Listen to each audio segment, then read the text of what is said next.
Et on se retrouve en cette nuit sur le BTC face au dollar et très heureux de le voir évoluer comme il le fait étant donné que tout ce qu'on a ouvert comme trade précédemment se sont retrouvés pour le moment gagnants. C'est-à-dire que pour donner des exemples, on repart plus précisément ici le 4 janvier d'année 2021. En fait, c'était le moment où il y a eu la fameuse bougie rouge assez importante. On a ouvert un trade ou en tout cas simulé un trade. Maintenant, vous êtes libre ou pas de l'ouvrir, ça de votre côté bien entendu. Stop loss et différents take profit partiels placés. On a pris le TP numéro 1 à 31 000 $, on a pris le TP numéro 2 maintenant à 34 000 $ et on attend toujours maintenant la continuité de la hausse pour arriver à ce TP numéro 3 qui s'installe aux 37 000 $ sur le BTC. Donc parfait, nickel, ce trade n'est plus perdant. On va faire le suivi bien entendu de ceci durant la vidéo et également on a fait un dernier trade durant le 5 janvier d'année 2020, c'est-à-dire hier, et on voyait tout simplement le pump qui a eu lieu aux alentours des prix lors de l'analyse des 31 564 $ et on avait mis tous les TP ensemble bien entendu jusqu'ici également aux 37 000, presque 37 500 $. On va tout analyser durant cette vidéo-ci, des trades gagnants partout, non, enfin bref c'est nickel. Malgré tout, tout ceci sera vu comme toujours après l'intro. Et c'est parti, on se retrouve aujourd'hui sur le BTC face au dollar et la hausse a bel et bien été effectuée, donc très heureux de la voir, on va l'analyser ensemble. Mais juste avant de commencer l'analyse à proprement parler, il y a eu l'intro, vous l'avez vu, c'est la signature de la vidéo. Et également maintenant, pour ne pas changer, je dois faire le remerciement aux personnes qui font des donations. Je rappelle pourquoi les personnes font des donations à la chaîne, tout simplement parce que c'est extrêmement chronophage de faire ces vidéos de manière quotidienne. Et également, quelqu'un qui veut récompenser potentiellement la pédagogie que j'apporte et tous les plans de trading et quelqu'un qui potentiellement aurait fait un petit gain, peut également faire un tip, c'est-à-dire tout simplement un petit pourboire. Vous le savez également, probablement, les donations fonctionnent par palier et vers les premiers paliers de donation, je vous envoie en contrepartie pour vous remercier du coup à mon tour toutes les règles d'Elliott en français. Je reprécise, j'ai écrit ce PDF de manière très concise pour que vous puissiez apprendre le plus rapidement possible, avoir juste l'essentiel et non pas du froufrou, du blabla, de la dentelle pour faire du feu avec beaucoup de pages. Non, ici vraiment tout est synthétisé rapidement pour que le débutant et l'avancé puissent s'y retrouver avec également, vous l'aurez compris, l'appui de mes vidéos. Maintenant, on part dans l'analyse de tout ceci. On va regarder premièrement la hausse qui a été effectuée. Je vais replacer les TP parce que je les ai effacés. Je trouvais qu'il y avait trop de rectangles finalement à l'écran pour exprimer ça. On va regarder le trade. Et également, je vais revenir sur l'expression de la grande 4. Parce que je rappelle, en fait, on est dans une très grande 4, 3 vers 4, donc une énorme vague 4. Pour moi, elle n'est pas terminée. Ok, on pump. Ok, on va peut-être bientôt faire un nouvel ATH.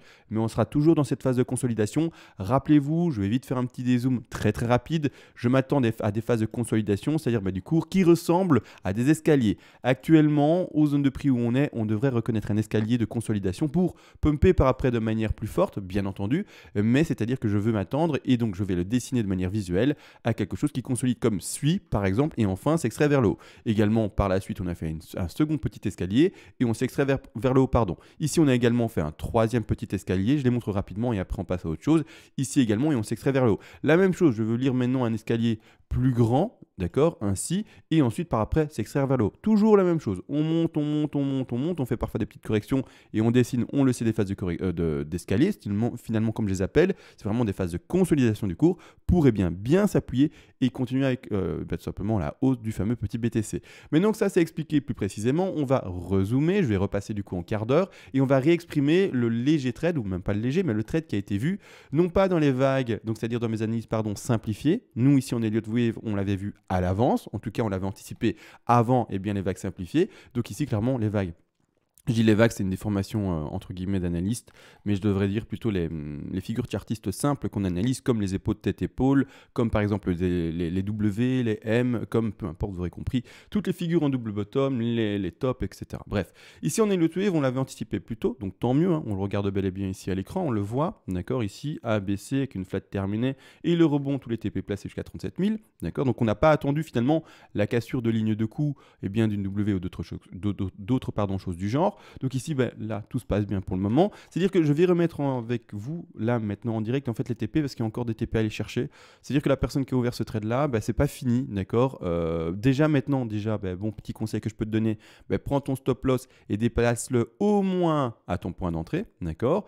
Et ensuite, on verra la tenue du trade ensemble maintenant en direct. Donc ici, je mets bien ceci, je mets bien ça en bas de la baie et je replace en fait tous les TP. Alors, on rappelle, il y avait un TP de sécu, bien entendu, je ne vais pas le replacer maintenant, il a été pris pour tout le monde. Les TP majeurs, ils étaient où? Alors, je remets les petits rectangles, les targets d'une C. Donc, on travaille en fait vraiment, les targets par rapport, on l'a compris, je retire ça, par rapport à cette vague jaune, d'accord? Donc, c'est ça qui va déterminer, et donc c'est dans le PDF pour ceux qui l'ont, et bien les objectifs qui sont indiqués pour cette C-ci. Je vais quand même les dire oralement, hein, étant donné que je suis méga également pédagogique dans mes vidéos, mais c'est-à-dire que plus sérieusement, on part, comme toujours, sur cette racine, on pose le sommet du Fibonacci d'extension et on va en bas de B, et par après, on met des rectangles sur les objectifs. Chaque objectif de cette vague C, donc de cette figure-ci, seront des take profits partiels à installer. Donc ici, on aura en l'occurrence, on l'a compris, 4. Un premier TP qui a été pris du coup majeur aux alentours des 61,8 à 32 717 $, c'est réglé, c'est fait. Un deuxième TP majeur qui a été pris également maintenant touché. Si vous ne l'avez pas pris, prenez-le, hein, d'accord? Parce que le cours peut très bien maintenant cracher et c'est fini. Donc c'est pour ça, on ne lit pas l'avenir et pour ça qu'on met également des TP, comme on le voit, take profit partiel intermédiaire et des choses comme ça. Donc maintenant, il faut le comprendre, on est dans des zones de vente, d'accord? La zone d'achat, elle était en bas, d'accord? Elle était quand je le montrais en vidéo. D'accord, la zone d'achat, elle était là, pour aller choper tout ce qui monte ici. Je ne sais pas si vous voyez bien du coup, d'accord, pour aller choper là-dessus. Mais chaque rectangle rouge, c'est une position de vente, d'accord, c'est pas du position d'achat. Donc si vous ouvrez des trades vers la fin du trade, enfin en tout cas vers la fin du mouvement haussier vu dans le trade, vous rentrez pas au bon moment, d'accord, c'est ça qu'il faut comprendre. C'est-à-dire que plus précisément maintenant, il suffit de tenir son trade un maximum, mais ne plus, entre guillemets, ouvrir de trade, sauf si vous faites du scalping ou des choses comme ça, mais normalement, le trade majeur, il est déjà passé. Maintenant, on va continuer. 123% de Fibonacci 127, le TP aux alentours des 35 599 $. Et également le troisième, et voire même pas le troisième, mais du coup le quatrième TP, dernier TP, qu'on va installer un peu plus haut ici, comme on le voit, aux alentours des 37 290 $. On est au deuxième TP, on a pris le TP de sécu, on a, en tout cas, je vous ai préconisé de prendre votre stop loss et le déplacer à votre point d'entrée, voire légèrement dans le vert, ça deviendra du coup un stop profit bien entendu. Également, qu'est-ce qu'on peut observer? Alors en quart d'heure, ça ne se voit pas, d'accord, ça ne se voit pas, mais on va devoir passer, il me semble, en horaire pour vous le montrer, je vais regarder ça avec vous. Je vais retirer la grande 3-4, hein. Donc ici, je la mets juste en retrait, en shadow, elle ne sera pas retirée, mais juste mis en arrière-plan. Ce qu'on va observer aujourd'hui, finalement, ce sont également les divergences qui continuent à s'indiquer actuellement, je pense en horaire et également en 2 heures. Donc je vais ouvrir ici le RSI, l'agrandir au maximum, en fait sur la portion qui nous intéresse qu'on va analyser, c'est-à-dire en fait on va analyser cette petite phase de consolidation qui dure maintenant depuis plus ou moins 4 à 5 heures, même un peu plus, 6 heures, 7 heures, entre les 34 000 dollars et un peu plus les 34 300 $. En tout cas, ces intervalles de prix. C'est-à-dire que là actuellement, on fait bel et bien, mais comme on le voit, hein, est-ce que ça se voit proprement et fortement? Pas. Oui, allez, ça se voit. Ça se voit super. Il y a une divergence ici qui est haussière cachée. D'accord? Alors qu'est-ce que ça veut dire? Comme toujours, on ne change pas les explications. Sur le RSI, le cours descend. D'accord? On le voit. Donc les plus bas sont toujours plus bas. Donc l'oscillateur, en fait, j'ai le cours, mais c'est l'oscillateur, l'indice de l'oscillateur descend. Alors que sur le cours, lui, il monte. C'est-à-dire que je vais mettre un repère, étant donné que c'est très léger, je vais mettre un repère horizontal. On va prendre ce repère-là et regardez bien, les plus bas sont toujours plus haut. Ça indique une divergence haussière cachée et on ne regarde pas les mèches, hein, je reprécise, on regarde bel et bien la clôture des bougies, donc c'est-à-dire le corps de bougie. Autrement, on ne sait pas le travailler, le RSI, par rapport aux divergences. Ici, clairement, voilà, donc ça nous indique déjà un premier indice haussier en horaire. Il me semble qu'il est également visible dans des timeframes différentes. Je vais vérifier avec vous. Plus la timeframe est grande et au plus on peut s'appuyer dessus, hein, d'accord? Plus la timeframe est petite et au moins on peut s'appuyer dessus. J'espère que j'étais logique dans mon explication. Ici, qu'est-ce qu'on peut observer? Est-ce qu'on a également une divergence haussière cachée? Donc ici, qu'est-ce qu'on fait? On fait un nouveau plus bas là, d'accord? Mais par contre, par rapport à ceci, on va regarder, tout simplement, on fait au contraire toujours des plus hauts. D'accord? Donc la même chose, on réindique ça de manière visuelle. Maintenant, quand on va passer en 3 heures ou 4 heures, les divergences seront plus visibles à mon avis. Tout simplement parce que justement la time frame sera trop grande et il n'y aura plus assez de fluctuations sur le cours. Donc c'est-à-dire également sur le récit, il n'y aura plus rien à exprimer, ce sera une ligne droite. Maintenant du coup, on voit bel et bien le récit qui également descend. Et au contraire, on voit bel et bien également, mais du coup à partir de ce niveau-là, hein, qui est le plus bas ici, simplement, non pas la clôture des bougies par rapport à ce creux-ci qui se fait en dessous de la ligne blanche, c'est-à-dire plus bas que le dernier plus bas, mais au contraire, il se fait au-dessus. En 2 heures, on a également une divergence, et après, je pense que dit qu'on va passer en 3 heures, des choses comme ça, comme dit, on ne verra plus assez de fluctuations sur le cours que pour l'analyser. Voilà, ça devient bientôt une ligne droite, et dès qu'on passera en 4 heures, ce sera presque une ligne droite totale, si pas une ligne, clairement, il n'y a plus rien. Donc là, le degré carré devient trop grand, c'est-à-dire la time frame devient trop grande. Donc on voit une divergence haussière cachée sur le récit en 1 heure et en 2 heures. Bon signal haussier. Donc on continue à tenir son trade les amis, bien entendu, et on attend les objectifs supérieurs. Objectifs supérieurs à atteindre, comme dit, primordial, ce sont les 35 600. Et par après également, on peut aller carrément chercher, on l'aura compris, les 37 000 comme on le voit ici à l'écran. Mais non n'empêche, je vais venir sur la figure plus grande. Parce que je vous le rappelle, pour ma part, je suis dans une figure qui n'est pas terminée. Je retire les TP1. On en a parlé, on a vu ça, peu importe.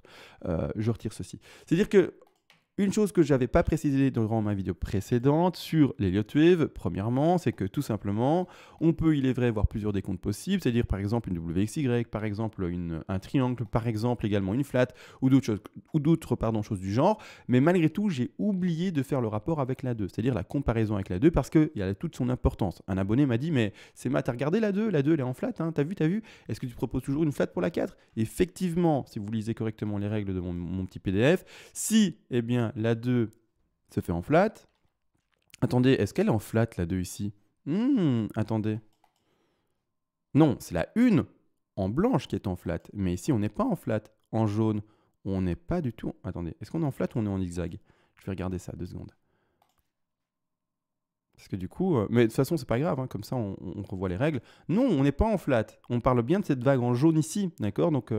bon, voilà, comme ça, la personne qui m'a dit ça dans les commentaires, de toute façon, se reconnaîtra. On n'est pas en flat. Donc, on peut dessiner une flat. Donc là, du coup, les doutes par rapport à ça sont retirés. Je le vois avec vous directement. Et donc, on peut faire et on peut toujours dessiner une flat. Et donc, on peut toujours aller chercher ces fameux 123% de Fibonacci. Donc, je retourne ici, du coup, sur ce qui m'intéresse. Et on peut très bien faire une flat en running. Flat en running, ça voudrait dire qu'on va acheter comme toujours et comme d'habitude et comme on le fait depuis pratiquement, maintenant, plusieurs mois sur cette hausse, toujours les 61,8. Donc, c'est-à-dire que là maintenant, on pourrait sans le moindre problème pumper encore un peu plus fortement, aller chercher les 123-127% de Fibonacci, c'est-à-dire la zone ici des 36 000, 36 000 combien ici? 36 500 à 36 600, peut-être légèrement dépassé pour prendre les 37 000, mais en tout cas retrouver pour la grande figure ici un grand frein, c'est-à-dire que pour ceux qui ne me suivent pas et qui ne comprennent pas exactement où je veux en venir, en fait on dessinerait, alors je mets ça en retrait, je mets celle-ci en bleu et je la mets également en retrait, comme suit, on dessinerait, il faut bien le comprendre, une énorme ABC en running flat potentiellement. On privilégie toujours, je rappelle, les running flat dans des fameux bull run, étant donné que la tendance haussière est énorme et que même une figure de correction n'arrive pas finalement à descendre. C'est-à-dire que même une figure qui est censée descendre, elle monte, elle fait toujours des plus hauts, etc. etc. C'est-à-dire que nous, on part sur l'expression d'une A, un rebond de B et puis un retour de C. Je vais le mettre en blanc, je vais lui mettre un degré super important, comme ça on le visualise bien également. Et donc, c'est-à-dire que, grossièrement, c'est ceci. D'accord? Donc là, c'est vraiment une figure d'une plus grande intensité, d'un plus grand degré. A, B, C en running flat. C'est-à-dire que, premièrement, les personnes qui potentiellement n'ont pas eu l'opportunité d'ouvrir un trade, soit là-bas en bas, donc comme on le montre, soit ici, donc le 4 janvier, donc là-bas en bas, aux alentours des prix des plus précisément 28 793 $ pour la hausse, et bien tout simplement, vous, il faut comprendre une chose, vous aurez d'autres opportunités. Ceux qui également n'ont pas eu l'opportunité d'ouvrir un trade du coup hier, le 5 janvier, et vu la hausse depuis ces fameux 31 564 $ pour prendre maintenant déjà pas mal de TP, la prochaine opportunité pour vous, ça sera la suivante, c'est-à-dire qu'il faudra bien entendu observer que c'est bel et bien une flat qui s'indique, mais clairement, je vous le dis, la plupart du temps, c'est ça qui s'indique, donc on va partir de ce principe-là. C'est-à-dire que, hop, frein ici, comme indiqué, aux alentours des 36 600 $ normalement.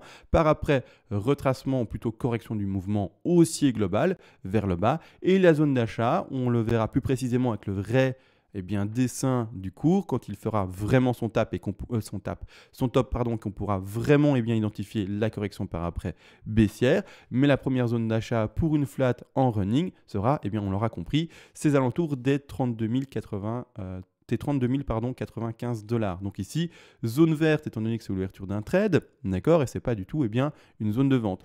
Et également, une running flat peut aller chercher ses 100% de Fibonacci. Dans ce cas-ci, elle nous ferait, on le voit bien, un double bottom. C'est possible, mais vu le bull run qu'on dessine, vu l'expérience que j'en ai, personnellement, j'insiste, j'appuie toujours et encore l'ouverture assez agressive directement sur les 61,8. Si vous voulez plus de confirmation, entre guillemets, vous pouvez attendre finalement un indice de rebond dessus et voir quelques bougies vertes.